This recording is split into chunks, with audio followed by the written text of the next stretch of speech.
نہ دنیا سے نہ دولت سے نہ گھر آباد کرنے سے، نہ دنیا سے نہ دولت سے نہ گھر آباد کرنے سے تسلی دل کو ملتی ہے خدا کو یاد کرنے سے۔ قرآن مجید فرقان حمید کے اندر اللہ پاک نے ارشاد فرمایا وَذَكِّرْهُمْ بِأَيَّامِ اللَّهِ، اے میرے پیارے رسول علیہ الصلوۃ والسلام، آپ ان کو اللہ کے دنوں کی یاد کرائیں۔ سارے دن اللہ کے ہیں۔ محرم الحرام کی 1 تاریخ سے لے کر ماہ ذوالحجہ کی آخری تاریخ تک یہ سارے دن، سارے سال اور سارے مہینے اور سارے ہفتے اللہ کے ہیں۔ جمعرات بھی اللہ کا دن ہے، جمعہ بھی اللہ کا دن ہے، ہفتہ بھی، اتوار بھی، سوموار بھی، منگل بھی اور بدھ بھی، یہ سارے دن اللہ کے ہیں۔ تو اللہ فرماتا ہے کہ اے میرے رسول، آپ ان کو یعنی اپنی امت کو اللہ کے دنوں کی یاد تازہ کرائیں۔ تو جن دنوں کی طرف اللہ پاک کی ذات بابرکات کا اشارہ ہے وہ اللہ کے خاص دن ہیں۔ سارے دن اللہ کے ہی ہیں، ازل سے لے کر ابد تک سارے دن اللہ کے ہیں، لیکن جن دنوں کو یاد کرنے کا حکم ہے وہ اللہ کے خاص دن ہیں، اور خاص دن وہ ہوتے ہیں جن دنوں کو اللہ تعالیٰ کے خاص بندوں سے نسبت حاصل ہے۔ تو جیسا کہ نبی کریم علیہ الصلوۃ والسلام نے ارشاد فرمایا ہے کہ جمعرات کو اور جمعے کو ہفتے کے تمام دنوں کے اوپر اللہ تعالیٰ نے فضیلت عطا فرمائی ہے، یعنی اتوار، ہفتہ، سوموار، منگل، بدھ، ان 6 دنوں کے اوپر اللہ پاک نے جمعے کو اور جمعرات کو زیادہ مرتبہ اور زیادہ فضیلت عطا فرمائی ہے۔ دوسری حدیث پاک میں آتا ہے، نبی پاک صلی اللہ علیہ وسلم نے ارشاد فرمایا ہے کہ جمعرات کو اللہ تعالیٰ کی رحمت کے، جنت کے دروازے کھول دیے جاتے ہیں۔ تو جب جنت کے دروازے کھول دیے جاتے ہیں تو کن کے لیے کھولے جاتے ہیں؟ اللہ تعالیٰ کے نیک بندوں کے لیے کھولے جاتے ہیں۔ تو دروازہ کھولنے کا ایک مقصد یہ بھی ہوتا ہے کہ آنے والا کوئی یہ محسوس نہ کرے کہ دیکھو میں فلاں کے گھر میں گیا تھا لیکن اس کا آگے سے دروازہ ہی بند تھا۔ تو اللہ پاک کی جنت، اللہ پاک کی رحمت کے دروازے جمعرات کو کھول دیے جاتے ہیں۔ تو اس کا ایک مطلب علماء یہ بھی بیان فرماتے ہیں کہ جو بندہ جمعرات کو اور جمعے کو ایمان کی سلامتی کے ساتھ فوت ہو جاتا ہے تو اللہ پاک اس کو جنت کے اندر داخل فرما دیتا ہے، اپنی رحمت میں اللہ تعالیٰ اس کو پناہ عطا فرماتا ہے۔ تو اس لیے دروازے کھولنے کا یہ مطلب ہے۔ اور حضور نبی کریم علیہ السلام نے ایک حدیث پاک میں یہ بھی ارشاد فرمایا ہے کہ جمعرات کو بندوں کے اعمال جو ہیں وہ اللہ کی بارگاہ میں پیش کیے جاتے ہیں، یعنی میرے عمل، تیرے عمل جمعرات کو اللہ تعالیٰ کی بارگاہ میں اللہ کے فرشتے پیش کرتے ہیں کہ یا پروردگار عالم، یہ تیرے فلاں بندے کے اعمال ہیں، یہ تیرے فلاں بندے کے اعمال ہیں۔ تو جب اللہ تعالیٰ اپنے بندوں کے اعمال میں نیکیاں دیکھتا ہے تو اس وقت اللہ تعالیٰ فرماتا ہے کہ اے میرے فرشتوں گواہ ہو جاؤ، میں یہ عمل کرنے والوں کو بخش دیا ہے۔ اور ان لوگوں کی بخشش نہیں ہوتی کہ جو رشتہ داری کو توڑتے ہیں اور شرک کا ارتکاب کرتے ہیں، تو اللہ پاک ایسے لوگوں کو نہیں بخشتا۔ تو اس لیے ایک تو شرک سے بچنا چاہیے، اور دوسرے نمبر پر اپنے رشتہ داروں کو کیا نام ہے ملنا چاہیے، اور ان سے رشتہ جو ہے وہ قائم اور برقرار اور پختہ کرنا چاہیے۔ جیسا کہ ایک حدیث پاک ہے، نبی پاک علیہ الصلوۃ والسلام ایسی باتیں بھی ارشاد فرماتے تھے جو بظاہر ہمارے لیے باتیں تو کڑوی ہوتی تھیں، لیکن حقیقت میں ان کا جو اثر ہوتا تھا وہ میٹھا ہوتا تھا۔ نبی کریم علیہ السلام میٹھے نبی ہیں اور آپ کی باتیں بھی میٹھی ہوتی تھیں،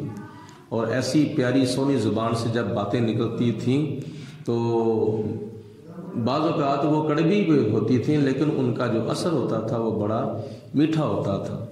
جیسا کہ نبی پاک علیہ السلام نے ایک حدیث پاک میں ارشاد فرمایا ہے کہ تم میں سے جس نے اپنے رشتہ داروں کو ناراض کیا ہوا ہے، اپنے رشتہ داروں سے رشتے توڑے ہوئے ہیں، تعلق منقطع کیے ہوئے ہیں، نبی پاک علیہ السلام نے فرمایا کہ وہ اٹھ کر میری محفل سے چلا جائے۔ یہاں تک رشتہ داری کی اہمیت نبی پاک علیہ السلام نے بیان فرمائی ہے۔ جان بوجھ کر ذاتی طور پر یا ذاتی مفاد کی خاطر رشتوں کو نہیں توڑنا چاہیے، بلکہ رشتوں کو برقرار رکھنا چاہیے۔ حضور علیہ السلام نے فرمایا کہ اگر کوئی کیا نام ہے تجھے محروم کرتا ہے تو تو اس کو دو، تم اس کو دو، اور اگر تجھ سے کوئی رشتہ توڑتا ہے، تعلق منقطع کرتا ہے، تو تو اسے مل، تاکہ رشتوں کے برقرار رکھنے میں اللہ تعالیٰ راضی ہوتا ہے۔ تو اس لیے ہمیں ایسی باتوں پر غور کرنا چاہیے اور ان پر عمل بھی کرنا چاہیے۔ اور اس کے علاوہ نبی پاک علیہ السلام کی حدیث پاک میں آتا ہے کہ جمعرات کی فضیلتوں میں سے ایک فضیلت یہ بھی ہے کہ ہمارے فوت شدگان کی جو روحیں ہیں وہ ہمارے گھروں میں آتی ہیں، اور جو روحیں آتی ہیں وہ جو روحیں آنے والی ہوتی ہیں نا، ان کی ایک قسم تو یہ ہے کہ معذب روحیں آتی ہیں۔ معذب روحیں کا مطلب یہ ہوتا ہے کہ جو گناہ گار ہیں، جنہوں نے جرم کیے ہوئے ہیں، تو وہ آتی ہیں، آ کر سوال کرتی ہیں، اس بات کا تقاضا کرتی ہیں کہ اے گھر والو، ہم نے تمہارے لیے کیا کچھ نہیں کیا، تو آج ہمارے ایصال ثواب کا اہتمام کرو۔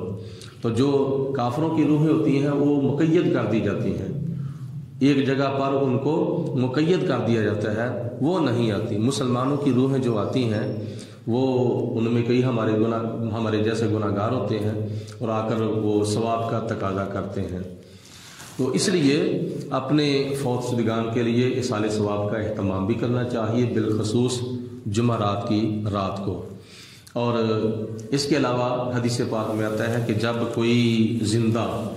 اپنے کسی فوت شدہ عزیز کے لیے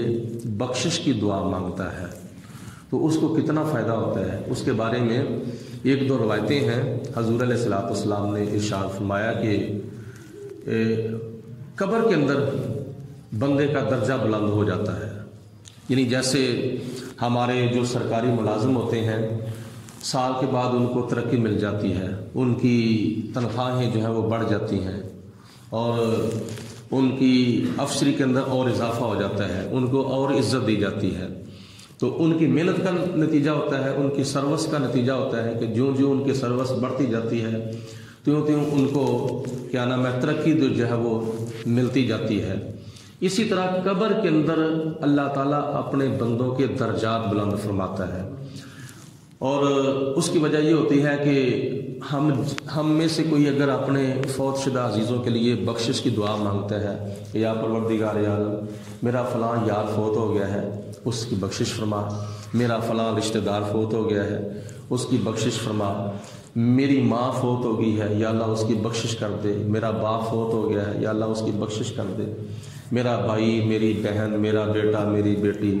میرا فلاں رشتہ دار فوت ہو گیا ہے، یا اللہ میں اس کے لیے بخشش کی دعا مانگتا ہوں، اس کے حق میں میری دعا مانگی ہوئی قبول فرما۔ تو بندہ دنیا میں دعا مانگ رہا ہے تو اللہ تعالیٰ اس کا قبر کے اندر درجہ بلند کر رہا ہے،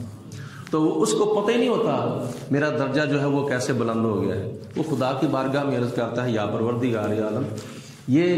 کیا نام ہے میرے درجے میں کیسے اضافہ ہو گیا ہے، میرا درجہ ایک اور کیسے بلند ہو گیا ہے۔ تو اللہ تعالیٰ فرماتا ہے کہ اے میرے بندے، تیرے فلاں رشتہ دار نے تیرے لیے بخشش کی دعا مانگی ہے، تو اس کی دعا کی برکت سے میں نے تیرا درجہ بلند کر دیا ہے۔ قبر کے اندر اس کے درجات بلند ہو رہے ہیں، بندہ دنیا میں اس کے لیے بخشش کی دعا مانگ رہا ہے۔ دوسری روایت میں اسی سلسلے میں آتا ہے کہ اللہ تعالیٰ کے پیارے حبیب علیہ السلام ارشاد فرماتے ہیں کہ جب کوئی زندہ اپنے فوت شدہ کے لیے بخشش کی دعا مانگتا ہے تو دعا مانگنے سے پہلے پتہ کیا ہوتا ہے، وہ فوت ہونے والا جو بندہ ہوتا ہے وہ اس چیز کا انتظار کرتا ہے کہ کب میری ماں، میرا باپ، میرا کوئی بہن، میرا کوئی بھائی، میری کوئی بیٹی، میرا کوئی بیٹا، میرا یار، کوئی سجن ساتھی میرے لیے بخشش کی دعا مانگے، تو اس کی دعا کا انتظار کرتا ہے۔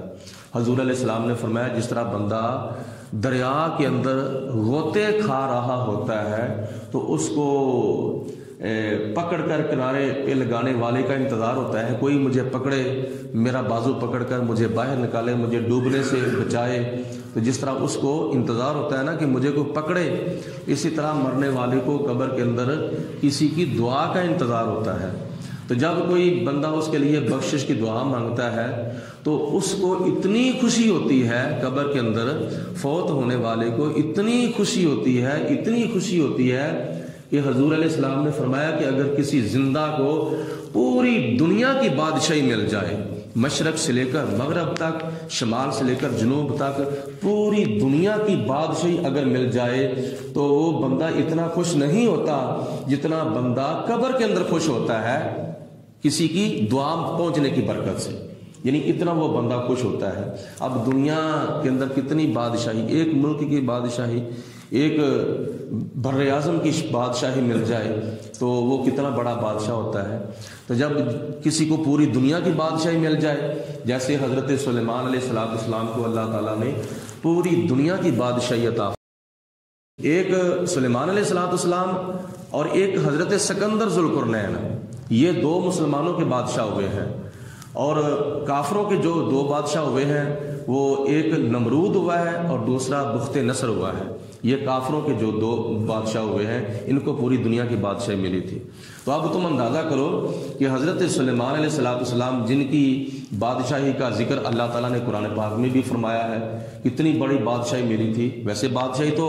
اللہ تعالیٰ نے حضرت ابراہیم علیہ السلام کو بھی عطا فرمائی تھی، حضرت موسیٰ علیہ السلام کو بھی عطا فرمائی تھی، حضرت داؤد علیہ السلام کو بھی عطا فرمائی تھی، حضرت یوسف علیہ السلام کو بھی بادشاہی عطا فرمائی تھی، لیکن ان تمام سے بڑھ کر اللہ پاک نے حضرت سلیمان علیہ السلام کو پوری دنیا کی بادشاہی عطا فرمائی تھی، اور دوسرے نمبر پر حضرت سکندر ذوالقرنین کو عطا فرمائی تھی۔ تو ان کو کتنا بڑا بادشاہ مانا جاتا ہے۔ تو حضور علیہ السلام نے فرمایا کہ اگر کسی اور کو پوری دنیا کی بادشاہی مل جائے تو وہ کتنا خوش ہوتا ہے، اس سے بڑھ کر وہ صاحب قبر خوش ہوتا ہے جس کے لیے کوئی زندہ بخشش کی دعا مانگتا ہے، اس سے بڑھ کر وہ خوش ہوتا ہے۔ تو ہم سب کو ان کو خوش کرنا چاہیے، اپنی ماں کو خوش کرنا چاہیے، اپنے باپ کو خوش کرنا چاہیے، چاہے دنیا میں ہیں چاہے فوت ہو گئے ہیں۔ دنیا میں زندہ ہیں تو ان کی خدمت کر کے ان کو خوش کیا جا سکتا ہے، اگر وہ فوت ہو گئے ہیں تو ان کے حق میں بخشش کی دعا مانگ کر ان کو خوش کیا جاتا ہے۔ تو جب ان کو خوش کیا جائے گا، والدین کو، تو پھر والدین بھی اپنے بچوں کے لیے، اپنی بچیوں کے لیے کیا نام ہے اچھی دعا کا اللہ تعالیٰ کی بارگاہ میں تقاضا کریں گے تو خدا تعالیٰ ان کا فیضان اولاد کو بھی عطا فرمائے گا۔ تو ہم سب کو زیادہ سے زیادہ اپنے فوت شدہ عزیزوں کے لیے بخشش کی دعا مانگنی چاہیے۔ تو یہ موقع ہوتے ہیں دعا مانگنے کے، روحیں گھر میں آئی ہوتی ہیں تو ان کے لیے دعا مانگی جائے تو کتنی وہ خوش ہو کے جائیں گے۔ تو اس لیے جمعرات کے